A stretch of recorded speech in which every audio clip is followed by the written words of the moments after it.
22nd of May and it's snowing. You're John. I'm Dave.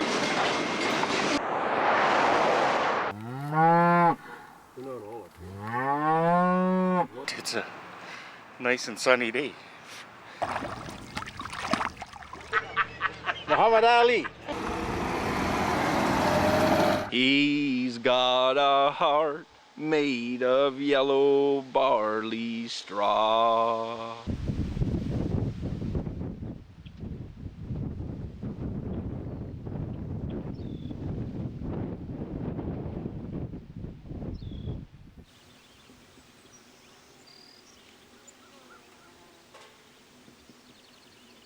Hi, I'm John. And I'm Dave. And we're the hardware guys.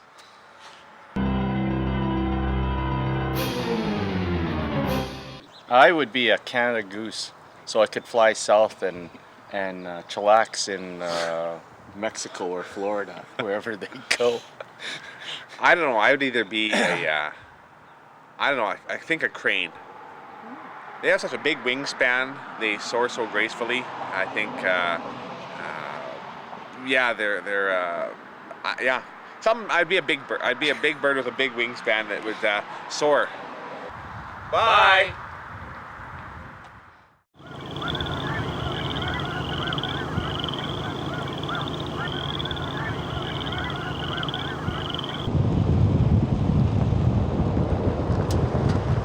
To the left here, there's native trees, and this is bluebird country.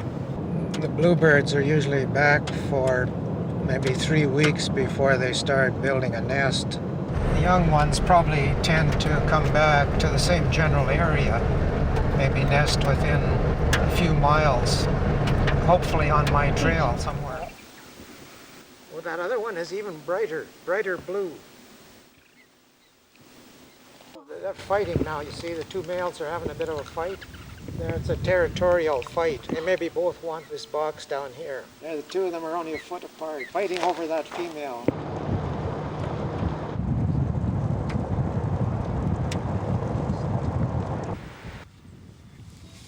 This box had the earliest egg last year, which was on the 28th of April. And there's no egg yet, but this nest is built. This nest was finished on Saturday. Now this is Wednesday, so they should be very close to laying the first egg there now. This is my tree swallow nest box, but of course there's nothing happening here yet. The average date for swallows is about 1st of May. They wouldn't start building until 2 or 3 weeks after that. Swallows like a nest box where the entrance is visible, because the swallow likes to sit in the entrance and watch the sky. And so that's one difference. All my bluebird boxes have hidden entrances, because swallows don't like hidden entrances, so that kind of keeps the swallows out of the bluebird boxes.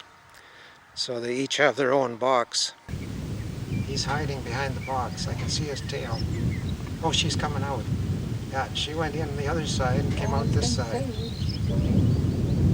And so now she doesn't have that stuff in her beak. So she put stuff in that box.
retired from Alberta to Abernethy, which is quite rare, but I guess it's I like the quiet life here, and if you want to be a bluebirder, well, you're not going to do that in Calgary, so this is a pretty good place for bluebirding because we're in the right type of habitat here in the what they call the parkland region. So bluebirds like to have some trees in the area, not forest and not prairie, but some trees, and so this is a good area for bluebirding. It's nice to have cattle farmers around because if everybody was a grain farmer around here, there wouldn't be any fences and I wouldn't be bluebirding. When we first saw bluebirds when I was a kid in the yard at home, this was quite an exciting thing because they hadn't been seen and all of a sudden they were there. They probably nested in the twine box of the binder or something like that, maybe for a few years. I did build some kind of a nest box, and I think we had them nesting in a nest box in the yard for a few years. And so that's kind of where my interest started. In 1988 I started using the paired box system and I started monitoring. Before that I wasn't doing any monitoring. What I do when I'm finished monitoring is then I start thinking about taking some boxes home to repaint them or putting up a different style. I decide that I want a different style at a certain site, so I'll spend the next month just getting ready for next year. Taking down a few boxes, exchanging a few, painting a few, that kind of thing. My total length of my bird trail is something like 10 miles. This year I had 72 nest boxes. For bluebirds, you want them far apart, like a quarter mile apart, because bluebirds are territorial, so they don't want to be beside another bluebird. If it wasn't for Mom and Dad, well, I would never be in this business, I guess. They bought me a Birds of Canada bird book back in the 1940s sometime, and I guess they were interested in birds, and I kind of got interested, and so that's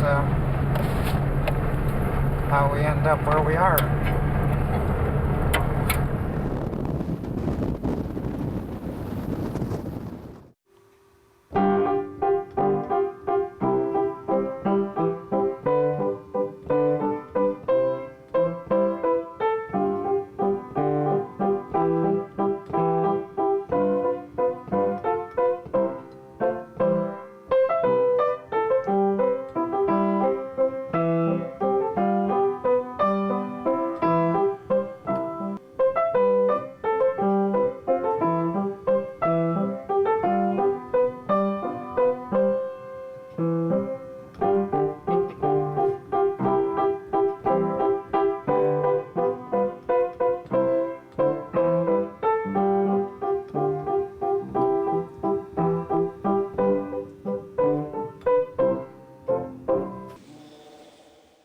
My nest box sites are normally about a quarter mile apart, so we saw the one at the corner there. Now this is the next site here. It's a quarter mile from there. If you get them too far apart, then you could possibly get swallows in both boxes.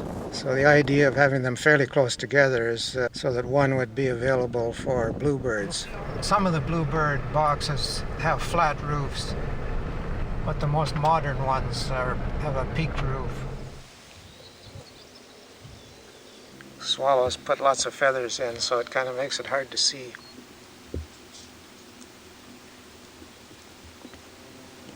There's young swallows in that one. She's in there, but there's 7 eggs in there.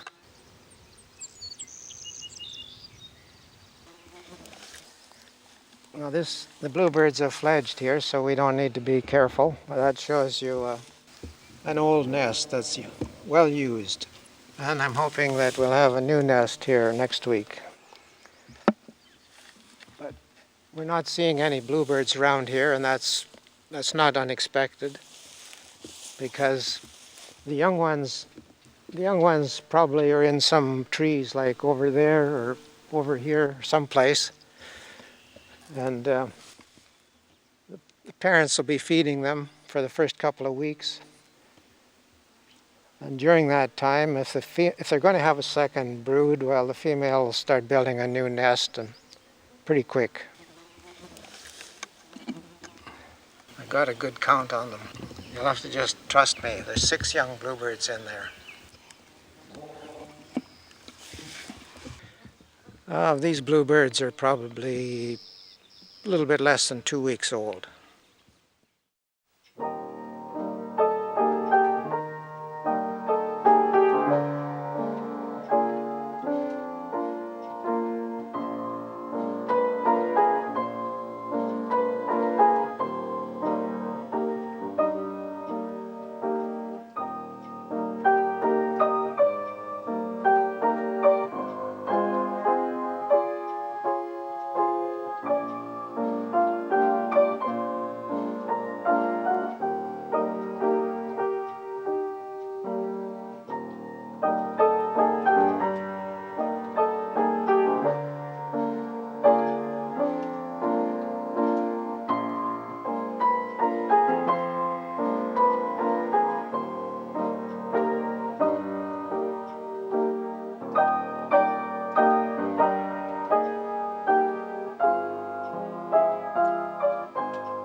That's it for that page.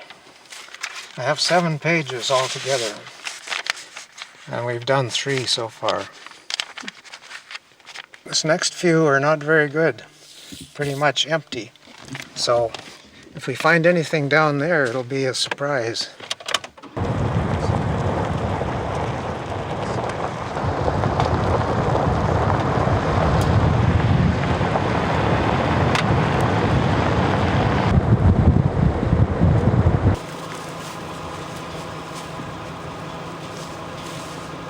I use a kind of a shorthand to keep track of what's going on. So in this box there was nothing. In this box there was nothing either, but I put a T here to indicate that I saw a tree swallow. So that's all we do here, and move on to the next one. The reason I like to monitor about every 6 days during the laying stage, since they lay 1 egg a day, I can figure out when they laid their first egg. And that's something I keep track of for all nestings, you know, when the first egg was laid.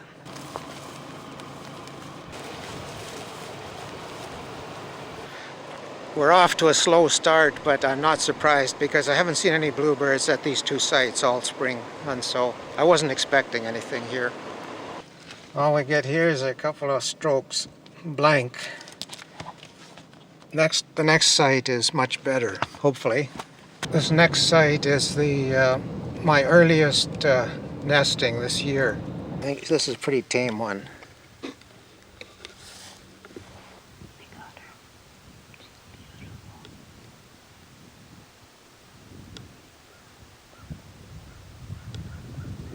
When the female is sitting on the eggs, well, the male is not very busy, so he probably spends quite a bit of time flying around, just sightseeing. When the young ones hatch, well, then he gets to be as busy as the female because they both feed the young. Okay, I better fill out the book here before we go. Now this requires some special shorthand. Capital B, that means we saw a bluebird. And the K, that's just my symbol for a bird sitting on the nest, so I didn't count the eggs. So there were 6 eggs there 12 days ago. So they must be getting pretty close to hatching. And the other box is blank. There's no tree swallows yet.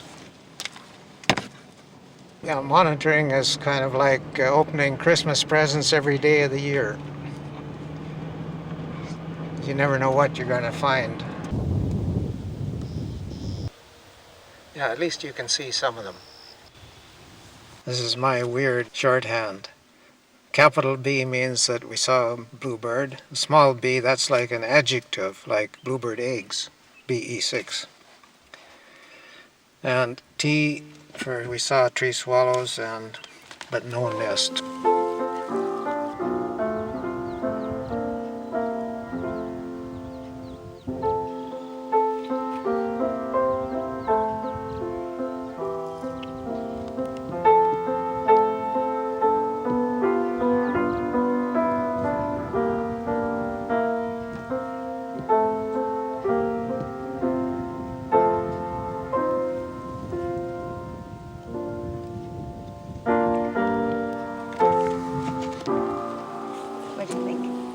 pretty good.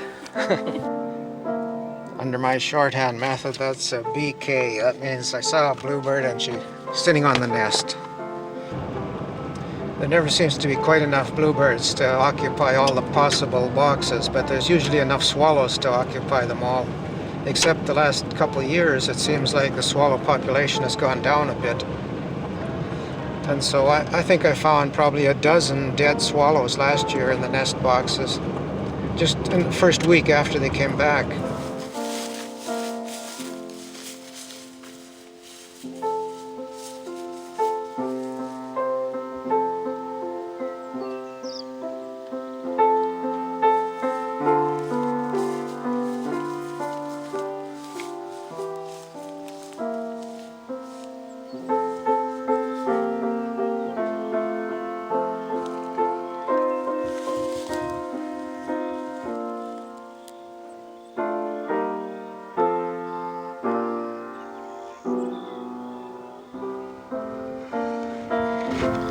She's looking fairly contented.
Choke cherries, I've never had a failure with choke cherries, and I've never used yeast for the last 5-6 years making choke cherry wine.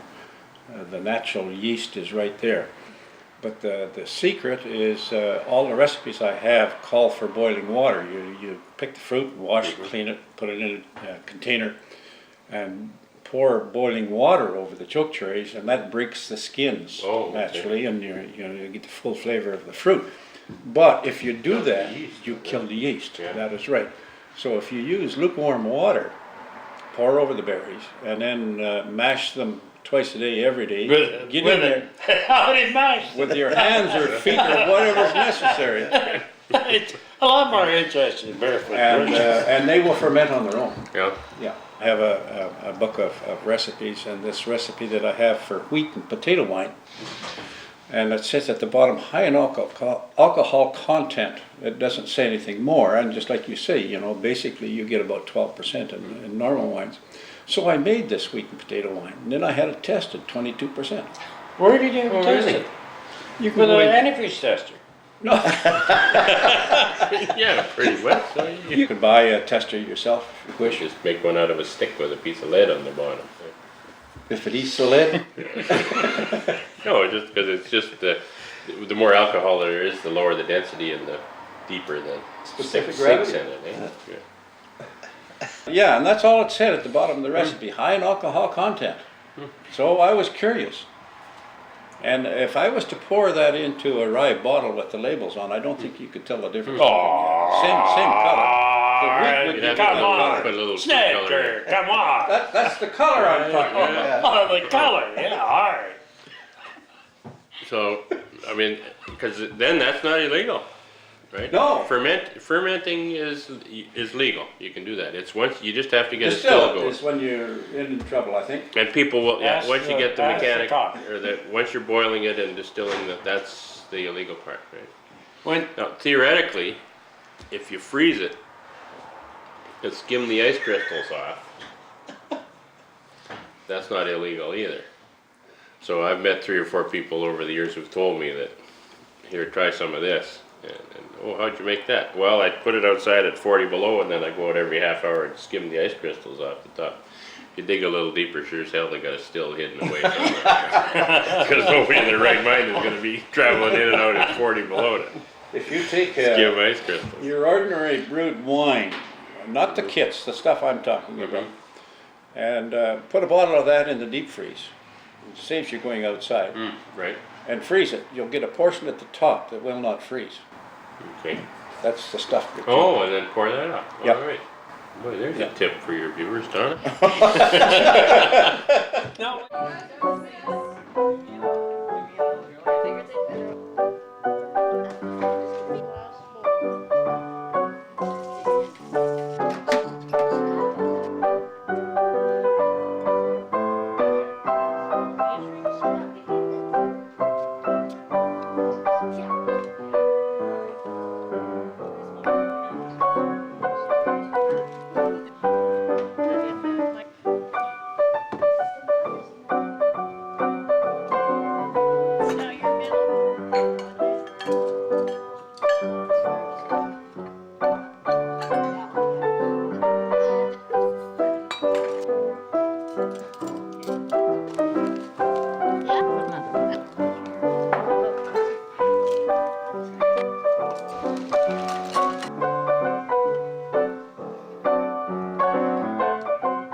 They're called cookies. They've got grain and minerals and vitamins in them.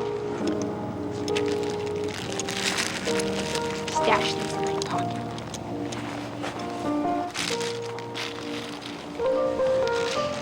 I just did a talk about my horse. We got to choose any subject that we wanted, and I chose my horse Fancy because she's my favorite thing in the whole wide world. Everybody, this is Fancy. She is a registered paint, but as you can see, she doesn't have her markings. She is about 14 years old. As you can see, she's got a blaze. She is about 15 hands high, and her one hand is equivalent to 14 inches. It takes time, patience, and knowledge to train a horse. But after all that, it's worth it. They are caring and gentle animals, and if I could spend every second with my horse Fancy, I would.